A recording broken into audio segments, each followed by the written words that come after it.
The night after my husband Noel was buried, my daughter-in-law looked at me and said something I never thought I would hear from family. "Now that your husband is gone, grieve, pack your things, and leave this house." I looked at my son Wade, hoping he would defend me, but he only stayed silent and nodded. That was the moment I realized I had lost not only my husband, but also the son I thought would always stand beside me. For 32 years, Noel and I built our life in that house. Every room carried memories of our marriage, our struggles, and the family we created. But just 1 week after his funeral, my own son and his wife were already planning how to remove me from the home I had loved. Vanessa told me the house was too much for me now, and that I should move into a senior community. "Mom, it makes sense," Wade said. "You can't handle everything alone." I stared at him in disbelief. This was the same boy who once ran to me when he was scared.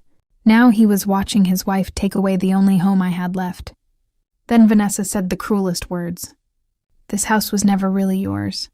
I went to my room that night with a broken heart. I sat beside Noel's empty chair and cried. But as the hours passed, my sadness slowly turned into determination. Noel always managed our finances, but he taught me to pay attention to details. The next morning, I went to the bank to understand what I actually had. I expected bad news. Instead, the bank manager looked surprised. "Mrs. Carter, did you know about your other accounts?" "Other accounts?" She showed me documents revealing savings, investments, and a trust account I never knew existed. Then she told me something shocking. Noel had not lost his business like everyone believed. He had placed it into a trust, and I was the main beneficiary. My husband had spent years quietly protecting me. The accountant explained that Noel created the trust because he worried that after his death, people might pressure me or try to take advantage of me. Then came another surprise. Wade had borrowed nearly $90,000 from the family business. While he was trying to take my home, he was also hiding the fact that he owed money to the company. A few days later, Wade came demanding control over the business. He walked in like everything already belonged to him. But this time I did not stay silent. I placed the trust papers on the table. "This company belongs to me, Wade." His face changed instantly. "That's impossible." "No," I replied calmly. "What is impossible is believing you could erase me from my own life." I showed him the loan documents.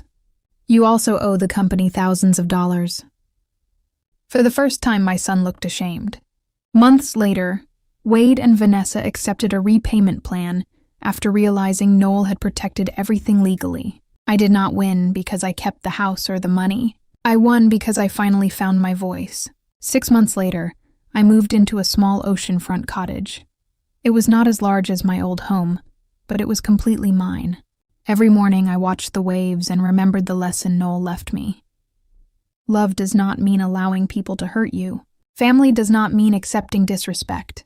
And kindness does not mean becoming invisible. My son eventually apologized. Maybe one day we will rebuild our relationship. But this time it will be based on respect. Because the greatest thing Noel gave me was not wealth.